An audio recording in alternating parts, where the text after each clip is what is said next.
Ons gaan saam lees uit God se woord, die hoofstuk uit Openbaring 16. Openbaring 16, kom ons lees die hele hoofstuk om vir ons die agtergrond te gee van die eerste koms in die lig van die tweede koms. En dat ons daardeur ook 'n paar mooi lyne in God se woord kan trek. En ek het 'n groot stem uit die tempel aan die 7 engele hoor sê: gaan gooi die skale van grimmigheid van God op die aarde uit. Toe gaan die eerste een weg en gooi sy skaal op die aarde uit. En kwaai en bose swere het aan die mense gekom wat die merk van die dier gehad het en sy beeld aanbid het. En die tweede engel het sy skaal op die see uitgegooi en dit het bloed geword, soos die van 'n dooie, en al die lewende wesens in die see het gesterf. En die derde engel het sy skaal uitgegooi op die riviere en op die waterfontein, en dit het bloed geword. En ek het die engel van die waters hoor sê: regverdig, Here, is U wat is en wat was, U die Heilige, omdat U hierdie oordeel uitgevoer het. Want hulle het die bloed van die heiliges en die profete vergiet, en U het aan hulle bloed gegee om te drink, want hulle het dit verdien. En ek het 'n ander een uit die altaar hoor sê: ja, Here God, almagtige, waaragtig en regverdig is U oordeele. En die vierde engel het sy skaal op die son uitgegooi. En daarom is dit gegee om die mense met vuur te skroei. Die mense is geskroei met 'n groot hitte. En hulle het die naam van God gelaster, wat mag het oor hierdie plaag. En hulle het hulle nie bekeer om hom heerlikheid te gee. En die vyfde engel het sy skaal uitgegooi op die troon van die dier. En sy koninkryk is verduister, en hulle het hulle tonge gekou van pyn. En hulle het op die God van die hemele gelaster oor hulle pyne en oor hulle swere, en het hulle nie bekeer van hulle werke nie. En die sesde engel het sy skaal uitgegooi op die groot rivier, die Eufraat, en sy water het opgedroog, sodat die pad van die konings wat van die ooste afkom, reggemaak kon word. En ek het uit die bek van die draak en uit die bek van die dier en uit die mond van die valse profeet 3 onrein geeste soos paddas sien kom. Want dit is geeste van duiwels wat tekens doen, wat uitgaan na die konings van die aarde en die hele wêreld om hulle te versamel vir oorlog aan daardie groot dag van die almagtige God. Kyk, ek kom soos 'n dief. Salig is hy wat waak en sy klere bewaar, sodat hy nie miskien naak rondloop en hulle sy skaam te sien. En hulle het al versamel op die plek wat in Hebreëus genoem word Armagedon. En die 7de engel het sy skaal uitgegooi in die lug, en 'n groot stem het uit die hemel, of eerder uit die tempel van die hemel gekom, van die troon af, wat gesê het: dit is verby. En daar het stemme gekom en donderslae, bliksemstrale, en daar het 'n groot aardbewing gekom soos daar nog nooit gewees het vandat die mense op aarde was nie. So 'n geweldige groot aardbewing. En die groot stad is in 3 dele verdeel, en die stede van die nasies het geval, en die groot Babylon is in gedagtenis gebring voor God, om haar te gee die beker met wyn van die grimmigheid van sy toorn. En alle eilande het weggevlug, die berge is nie gevind nie, en groot haal, omtrent 'n talent swaar, het uit die hemel op die mense geval. En die mense het God gelaster oor die plaag van haal, omdat sy plaag ontsettend groot was. Ons gaan tot sover lees. Ons het 'n mooi gedagte hier waar Jesus Christus dit ook uitlig, waar hy vir ons sê, kyk, ek kom soos 'n dief in die nag. En dan ook die alles rondom die 6de en die 7de skaal, waar die laaste wêreldgebeure dan plaasvind. Geliefde kind van God, dit help baie keer om iets uit 'n ander hoek te aanskou. Dalk in jou lewe het jy 'n praktiese voorbeeld nou daarvan waar jy kan dink. Iets wat jy na kyk en geen oplossing gehad het voor nie. Iets waar jy na kyk en dalk gesê het, hierdie ding is vir my geskryf, swart en wit, kan nie verander nie. En ewe skielik op 'n dag, dan gebeur daar iets met jou. En dan bekyk jy hierdie selfde gebeure, totaal en al uit 'n ander hoek uit, en dan verander alles. En dit is die doel van die prediking vanoggend. Om asseblief die eerste koms van Jesus Christus deur die bril van sy tweede koms te bekyk. Dit is hoe God se woord dit wil hê. Want weet jy wat het met Kersfees gebeur? Kersfees is deur die wêreld gekaap. Kersfees word geoorromantiseer. Dis 'n mooi woord wat daarvoor gebruik moet word. Want as jy nou rondloop in 'n wêreldse plek, is dit net boompies en liggies, in mense in rooi pakkies. Dit is oorgeromantiseer. En dit word in elke gelowige hierdie tyd van die jaar se keel afgedruk, sonder dat die wêreld 'n idee het waaroor sy eerste koms gaan, omdat hulle dit nie deur die bril van sy tweede koms kyk nie. Dis asof hulle vir hulle self 'n ander Jesus geskep het. Ag sies tog Jesus. 'n babietjie in 'n krippie Jesus. 'n liewe Jesus wat tog net nie iemand anders iets skade moet aandoen. Wel, dis nie die Jesus waarvan ons hier lees nie. Dis nie die Jesus wat kom op die wit perd as die oorwinnaar met die swaard in sy wat uit sy mond uitgaan en sy vyande verdelg nie. Dis 'n wêreldse Jesus. Dis die verkeerdste ding wat jy in jou lewe en jou kinders se lewens kan doen, is om so oor Jesus te dink. Want dit is presies wat die wêreld doen. Hulle wil hom verkleineer. Hulle omarm sy koms, die ou babietjie, maar hulle verwerp sy wederkoms. En nou gee die woord vir ons 'n aanloop tot daardie dag. En nou lê hy in daardie krippie as babietjie, is hy nog steeds meer God, volkome God, as wat enige van hierdie wêreldleiers van vandag dink hulle is. Die heel laaste gebeurtenis van wêreldgeskiedenis tussen koms en wederkoms vind nou plaas. Want die gelowige raak dikwels siek en sat vir die beweegruimte wat vir die goddelose gegee word. Kom ons verduidelik dit. In elk geval, ek weet nie van jou nie, maar is in my geval so. As ek die TV aansit of 'n koerant oopmaak, dan raak 'n mens siek en sat vir die beweegruimte wat vir die goddelose gegee word. Hierdie sinnelose moorde op jong mense vir 'n selfoon en 'n paar rand. Hierdie vrees wat jy in jou moet hê om in die nagte op 'n hoofweg te moet ry, want net nou ry jy deur iets wat jou van die pad afbring en jy en jou gesin word vermoor. Die moorde op ou mense wat selfs 'n dier sal laat swaar kry of skaam kry eerder. Moorde op ons mense op ons plase wat sogenaamd in hierdie goddelose parlement ontken word. Vroue wat vermoor en verkragt word. Kinders wat ontvoer en mishandel word. En saam met al hierdie gruwelike dade, plundering en diefstal, wat selfs 'n misdadiger in die tronk niks van weet nie.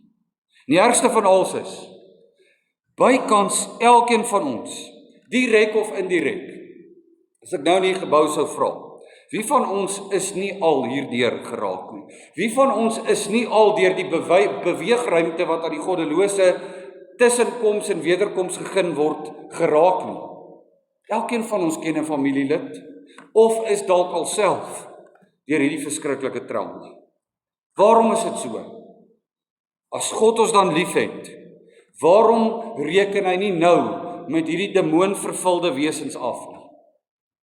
Want dit voel werklik waar of die hel los is. En dit laat 'n mens wonder, gaan God werklik waar nou toelaat dat ons as sy kinders die harde klippe moet kou. Gaan hy toekyk terwyl daar geen geregtigheid geskied nie? Gaan hy enigsins met ons bemoeienis maak as 'n moordlustige vir 'n paar rand op borgtog losgelaat word en dit maar net weer gaan doen, 'n moordenaar? Waar gaan alles eindig? Moenie net terugkyk, hy het gekom nie. Kyk vorentoe. Waar gaan alles eindig? Wanneer gaan dit ophou? Habakuk vra dit ook. Hoe lank nog?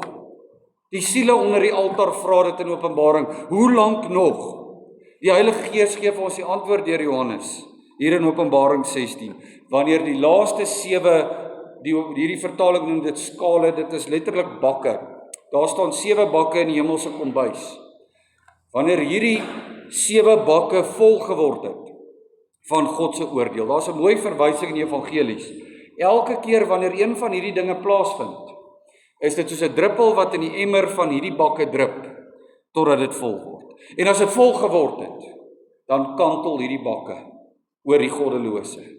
En dan is dit verby. Dan is dit die laaste oorlog by Armageddon. Nou kan jy verstaan waarom die wêreld Kersfees wil oorromantiseer. Want met die koms van die babietjie sing die engele so mooi vrede op aarde. Met die wederkoms van die koning is daar oorlog. Oorlog. En dit sê Openbaring 16 vir ons. Die laaste 7 bakke word oor die aarde uitgegooi. Die eerste 4 bakke oor die natuur. Die droë land, die see, die rivier en die son. Hierdie eerste 4 bakke lei dan tot die 5de bak, die onstabiele toestand in die koninkryk van die dier. Die anti-kris wat homself sal openbaar. Ons leer in 'n paar hoofstukke voor hierdie hoofstuk dat die vals profeet, die een wat die dier bystaan, die mense sal verlei om hierdie dier te aanbid, om net die goeie goed wat hierdie dier doen raak te sien. En dan sal daar 'n tydperk van vrede en voorspoed wees. Dit sal vir ons lyk asof hierdie dier die een is wat oorloë oor die wêreld heen laat ophou. Dit sal vir ons lyk asof hierdie dier die een is wat eintlik wêreldvrede gaan kom herstel. Maar dan maak God 'n einde aan hierdie dier se regering. Hy laat die bakke kantel, die 5de bak, in sy heilige woede oor die aardbewoners wat hierdie dier aanbid het. En dit is nie toevallig dat hierdie laaste 7 bakke voor die wederkoms verband hou met die 10 plaae uit Egipte nie. Hoor gou baie ooreenkomste is daar. Die eerste bak is pynlike swere oor almal wat die dier aanbid het. Die 6de plaag is swere. Die tweede bak is water, die see word bloed. Die eerste plaag is die Nyl word bloed. Die derde bak is water word bloed. Die eerste plaag is nog steeds die Nyl. Die rivier word bloed. Die 5de bak is duisternis op die son. Die 9de plaag is duisternis. Die 6de bak is die Eufraatrivier droog op en die 3 paddas wat uit die Eufraatrivier na vore kom. Die tweede plaag is paddas. Die 7de bak is natuurrampe. Die 7de plaag is natuurrampe. God se werkswyse verander nie met sy oordeel nie. Die 10 plaae figureer weer net voor die wederkoms in die 7 skale. So God werk nooit sonder 'n plan nie.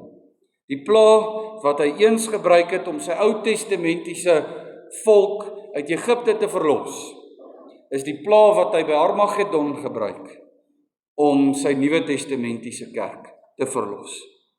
Maar voor daardie stryd kan plaasvind, geliefde kind van God, moet daar nog een ding gebeur. Die 6de engel moet sy skaal op die groot Eufraatrivier uitgooi. Nou die Eufraat is 'n groot, baie groot rivier wat vandag nog deur Irak loop omtrent 2000 kilometer lank.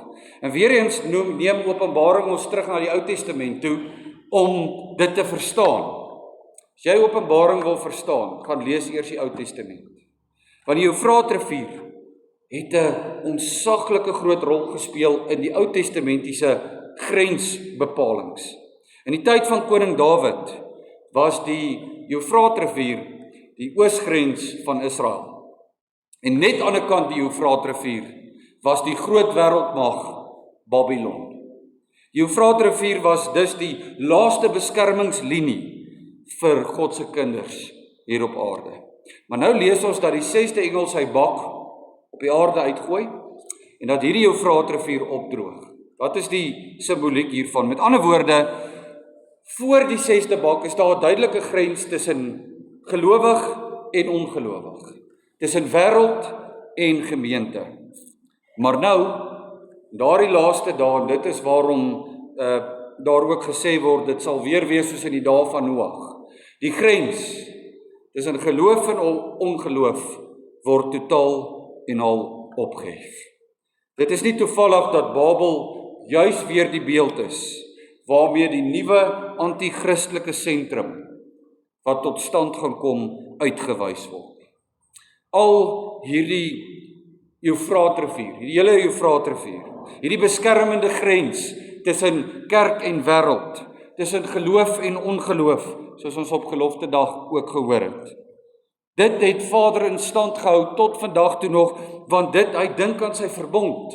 Dit is waarom as hy aan Abraham in Genesis 15 vers 8 sê, aan jou nageslag gee ek hierdie land. Hoor mooi, van die rivier van Egipte af, tot by die groot Eufraatrivier. Die Eufraatrivier is 'n verbondsgrens. Selfs toe God se kinders uit Egipte verlos is, sê hy dit in Eksodus 23 herhaal dit, ek sal jou grense vasstel, van die Skelfsee af tot by die see van die Filistyne, en van die woestyn af tot by die Eufraat. En so word die Eufraatrivier die teken van die beskerming en die beveiliging van God se kinders. God laat die magtige Babel een keer toe om oor die Eufraat te kom. En dan volg die ballingskap in die Ou Testamentiese geskiedenis. Die eerste keer toe 'n volk die Eufraat oorsteek, in God se grimmigheid en in sy oordeel, toe volg daar 'n ballingskap, omdat Israel in hulle sonde verhard het. En so sal daar op 'n sekere dag weer, ons het nou gehoor oor die 10 plaae ook, God se werkswyse bly dieselfde. So sal daar op 'n sekere dag weer die 6de engel sy skaal op die Eufraatrivier uitgooi en die konings van die ooste gereed maak om oor die Eufraatrivier te trek. Dis asof God vir oulaas vir die Satan en sy troepe so 'n bietjie tou gee om hulle self te mobiliseer.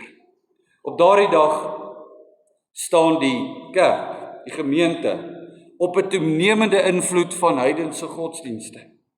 Want die verbondsgrens is ewe skielik opgehef. Die kerk begin al hoe meer soos die wêreld lyk, om die wêreld tevrede te stel. En die wêreld begin al hoe meer soos die kerk lyk. En dis nie 'n goeie ding, nie in 'n goeie sin bedoel nie. Soveel so, dat die twee later nie meer van mekaar uitgeken kan word nie. Dit klink vreemd, dit klink baie vreemd, dat hierdie bak uit die hemel kom. Maar Paulus bevestig dit, 2 Tessalonisense 2 vers 8, moenie oor hierdie dinge stom geslaan wees as dit gebeur nie. As die Eufraatrivier opdroog en die anti-kris sy verskyning maak, wat sal gebeur? Hy sal in die tempel van God gaan sit en hy sal voorgee dat hy God is. Wat moet ek nou doen met al hierdie pla en al hierdie dinge wat op hande is? Al hierdie beweegruimte wat aan die goddelose gegee word. Loof God daarvoor, want niks is buite sy raadsplan om nie. Dit gebeur alles profeties, sodat die tweede koms in vervulling kan gaan. Hierdie dinge moet gebeur, dit moet gebeur, want dit is geprofeteer. Die anti-kris word nog deur die Eufraatrivier, die oostelike verbondsgrens, uitgehou, totdat die evangelie aan al die nasies verkondig is, volgens Markus 13 vers 10. En die oomblik as dit gebeur het, die oomblik as daar nie meer een is wat voor die regterstoel kan gaan staan en kan sê ek het nie geweet nie, dan slaan die anti-kris toe op die kerk, die wêreldpolitiek en die ekonomie, omdat hy vrye toegang sal hê nadat die Eufraatrivier opdroog. En na die opdroog van hierdie Eufraatrivier volg die laaste oorlog op aarde. Openbaring 12 vers 9 lees ons dat daar oorlog in die hemel was.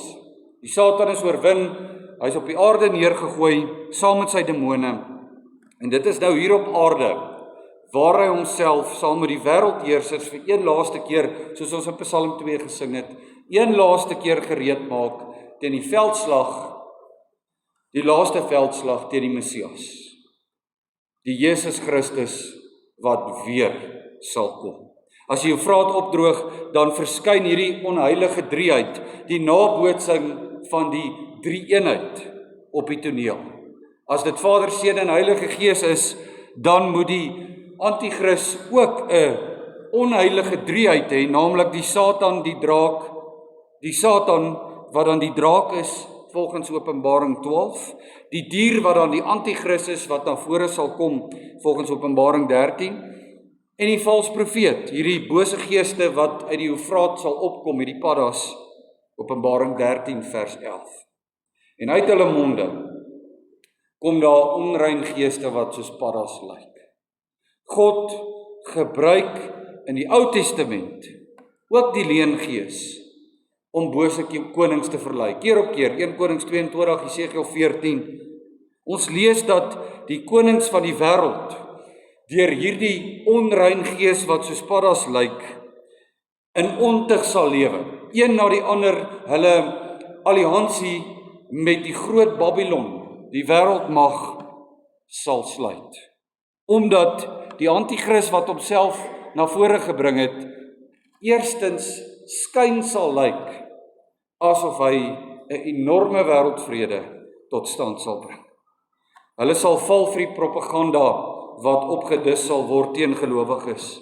En hierdie propaganda sal die goddelose nasies vergiftig. Dit sal hulle opsweep om teen die gelowiges op te trek, om die gelowiges te begin haat, om die gelowiges te vervolg. Dit is hoekom Jesus Christus dit inlei met die groot verdrukking. Moenie dink, ons gaan in maanskyn en rose leef en ewe skielik hoor jy die 7de trompet blaas en hier kom die Messias nie. Nee. Nou is dit nie meer net die konings van die ooste nie. Nou is dit volgens Psalm 2 die konings van die wêreld. Die konings van die wêreld wat in vers 14 optrek teen God en sy gesalfde. En weet jy wat is die ironie? Weet jy wat is eintlik die hartseer en die patetiesheid van hierdie aardse konings? Ten spyte van die feit dat hulle al die wêreldse weermagte teen mekaar het en op Armageddon by mekaar kom om teen die Messias te veg, staan daar nog steeds in hierdie hoofstuk. Hierdie dag, die dag wanneer die stryd by Armageddon plaasvind, hierdie dag word nog steeds genoem die groot dag van die almagtige God. God beskik alles in wêreldgeskiedenis, sodat die onheilige drieheid met al sy goddeloosheid, deur hulle paddas, deur hulle propaganda, vergiftig. En dan hou hy hulle by Armageddon by mekaar vir die laaste oorlog. Hierdie woord Armageddon beteken letterlik in Hebreëus die woordjie har wat beteken berg en Megiddo wat dan die pleknaam is, naamlik die berg van Megiddo. En weer eens van die Heilige Gees deur Johannes ons na die Ou Testament toe. As jy Openbaring wil verstaan, moet hom nie vlug lees en jouself 'n profeet noem nie. Gaan lees die hele Ou Testament en dan lees jy Openbaring. Hierdie berg van Megiddo, daar die grootste oorloë in Israel se geskiedenis is by die berg van Megiddo geveg. Gideon verslaan met 300 man, totaal en al 'n Midianitiese leer. Rigters 7. Rigters 5 lees ons dat Barak en Debora daar ook 'n oorwinning oor die Kanaaniete behaal het. Hierdie het baie groot simboliek. Met ander woorde, die minderheid van 'n 300 van Gideon teenoor die meerderheid van 'n magdom van die Midianitiese leer. Jesus Christus, die koning van alle konings, ridder op die wit perd wat genoem word oorlog en geregtigheid met die gelowiges in die hemelse leerskare teenoor die meerderheid van ongelowiges, die Satan en sy demone. En juist dit wat hier in Rigters 5 al in 'n loflied geprofeteer word oor die dag van Armageddon, by die berg van Megiddo, word daar 'n loflied geskryf na die oorwinning en dan staan daar: hemelse kragte het in beweging gekom. Konings het gekom in geveg by Taanach, by die waters van Megiddo. Uit die hemel het sterre geveg. Uit hulle bane het hulle Sisera geveg. By hierdie laaste oorlog kom selfs die hemelliggame in beweging. Met die wederkoms en die oordeelsdag wat op hande is, sal die mees geweldige natuurrampe plaasvind. Dit is die 7de en die laaste skaal. Die leengees noem dit aardverwarming. Die woord noem dit profesie. En Christus se oorwinning daar by Armageddon lei dan tot die laaste oordeel. Vers 17. En die 7de engel het sy skaal in die lug opgegooi. Daar het 'n groot stem uit die tempel van die hemel, van die troon af, God se stem self, oor die aarde weergalm. Dit is verby. Hierdie woorde van God is vir die natuurwette, die natuurkragte een te veel om te hanteer. Dan breek daar donderslae, bliksemstrale en die grootste aardbewing wat die geskiedenis nog gesien het. Tsunamies wat eilande wegvee en berge plat maak. Dit is die omvang van hierdie aardbewing, hierdie aarde wat geskit word. Omdat God uit die tempel van die hemel sê, dit is verby.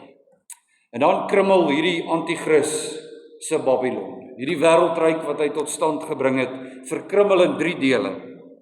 Nie net gaan die wêreld, volkere wêreld, almal wat hulle self regmaak vir Armageddon ten gronde en hierdie natuurkatastrofes nie, maar ook die eilande verdwyn, die berge wyk, en dan reën God se haalstene op die ongelowige neer.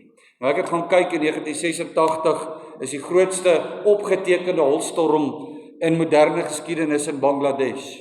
Haalstene van ongeveer 1 kilogram swaar. Die Openbaring sê vir ons, hierdie haalstene sal 'n talent swaar wees. 'n Talent is ongeveer 60 kilogram. 60 kilogram haalstene wat met die spoed vanuit die hemel na die aarde toe strek, op die aarde neerval. En die ironie is, terwyl hierdie haalstene val, terwyl die aarde skud, terwyl hulle hoor God sê dit is verby, terwyl die ridder op die wit perd almal by die stryd van Armageddon met die swaard uit sy mond verdelg, sal die ongelowige nog steeds nie tot bekering kom nie. Hulle sal daar staan 3 keer in hierdie hoofstuk, 3 keer gesê word, hulle het nog steeds met gruwelike lastertaal God se naam gelaster. Hulle sal Christus, die koning, tot die bitter einde toe nie erken as die koning van konings nie. En dan geld Hebreërs 10:31, vreeslik is dit om te val in die hande van die lewende God. God het net een woord vir die goddelose. En dis eintlik die woord waarna ons almal uitsien. Hoe wonderlik sal dit nie wees as die hemele nou oopgaan en jy hoor God se stem wat sê, dit is verby. As dit moet plaasvind, voor Woensdag, vra ek jou, wat sal jy eerder wil vier? Sy eerste koms of sy tweede koms? Ek gee nie om hoeveel geskenke daar onder jou boom is nie. Ek gee nie om hoeveel fotootjies jy saam met Kersvader het nie. Dit is verby. Want jy het Jesus die babietjie omarm, maar jy het Jesus die koning op die wit perd verwerp. Jy het die koms nie in die lig van die wederkoms beskou nie. En tog is daar 'n gedeelte vir wie dit glad nie verby is nie. Naamlik die gelowige, die kinders van God.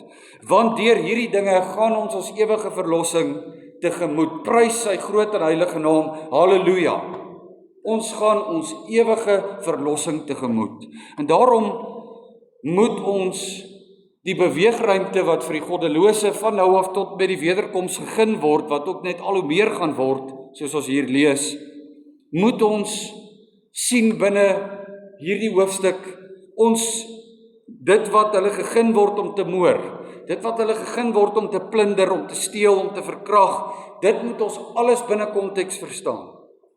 Elke daad van die ongelowige, soos 'n druppel wat in hierdie bakke val, wat in die hemelse kombuis toeberei word om op die aarde te kantel. God se oordeel is besig om vol te word. Ook oor jou familielid wat koelbloedig geskiet is. Ook oor jou vriend wat langs 'n hoofweg met 'n mes in die 20-30 keer gesteek word. Ook oor jou vrou en jou dogter wat deur 'n demoonvervulde verkrag word. Die hemelse kombuis, niks gaan by die hemelse kombuis verby, hierdie 7 bakke nie. Elke gruwelike daad van die ongelowige maak hierdie bak vol. Maar vir ons as gelowiges, geliefde kind van God, is die woede van God die woede van God oor ons sonde klaargedra. Prys sy naam daarvoor, anders het ons ook onder hierdie gelei. Weet jy met watse woorde sê God dat sy woede oor ons sonde gedra is? Presies dieselfde, aan die kruis op Golgotha. Dit is verby. Dit is volbring. Tetelestai, roep Jesus Christus uit, sodat hierdie 7 bakke ons kan verbygaan. Dit is die oorwinningskreet. En hierdie oorwinningskreet van Jesus Christus ego deur al die eeue heen tot en met die laaste oorlog. Ook as die Messias oorwinnend daar aan die kruis uitroep, dit is volbring. Net soos hy uit die hemel uitroep, net voordat hy kom, dit is volbring, dit is verby. Dan is dit te veel vir die natuurkragte om dit te verstaan. En dan kom daar aardbewings, soos op daardie dag met sy kruisiging. Dit is waarom die Messias in vers 15 sê, kyk, ek kom soos 'n dief. Ander evangelie sê, ek kom soos 'n dief in die nag. Met ander woorde, hoe sal dit wees? Jy verwag tog nie 'n dief nie. Jy kry nie vooraf 'n oproep van die dief om te sê, ek gaan Woensdag by jou kom inbreek nie. Maar tog gaan daar by die dief verskriklik baie dinkwerk en beplanningswerk in om dit te laat realiseer. Ek kom soos 'n dief. Salig is jy wat waak en sy klere bewaar. Niemand verwag 'n dief nie. Maar as Jesus midde in hierdie donderweer en bliksemstrale en aardbewings en hailstene verskyn, hierdie moorde en die verkrachtings en plundering en diefstal, gryp hy nog steeds sy bruid vas en sê vir haar, kyk, ek kom soos 'n dief. Onverwags. Maar wanneer ek kom, beklee jouself in my kleed van geregtigheid, want die oujaarsnag van hierdie wêreld het aangebreek. Dis waarom Dawid in Psalm 37 vers 1 sê, moet jou nie ontstel oor skelms en oor jou kwel oor skurke nie, want soos gras sal hulle gou verwelk, en soos groen grasspruitjies sal hulle verdroog. Verstaan jy waarom jy nie die koms van Jesus Christus kan herdenk, na kan kyk, sonder die bril van die wederkoms nie. God bestuur alles, sodat die anti-kris sy ryk kan kom vestig, die Eufraatrivier kan opdroog, die konings van die wêreld hulle propaganda vanuit Babylon in die wêreld kan instuur, en die wêreldmagte hulle self by Armagedon kan versamel, sodat die oorlog kan losbreek. en die hemele kan oopgaan. Die stem kan sê dit is verby en die koning van alle konings op die wolke kan verskyn. Dit alles baan die weg vir sy tweede koms, vir die nuwe Jerusalem wat dan uit die hemel neerdal. Wanneer jy in hierdie week die eerste koms van Jesus Christus wil herdenk, doen dit deur die bril van die tweede koms. En daarom roep hy nog een laaste keer in Openbaring 21 vers 6 uit. Dit is verby. Ek is die Alfa en die Omega, die begin en die einde. Aan die dorstige sal ek gee om te drink uit die fontein van die water van die lewe verniet. Hy wat oorwin, sal alles beerwe. Hy wat by Armagedon oorwin, sal alles beerwe. En ek sal vir hom 'n God wees, en hy sal vir my 'n kind wees. Waarlik, dit het toe oor bietjie meer gegaan as die babietjie in die krippie met die diertjies en die herdertjies en die wyse man en die geskenkies. Dit het toe gegaan oor die koning van alle konings wat op pad is na Armagedon. Amen. Kom ons bid saam.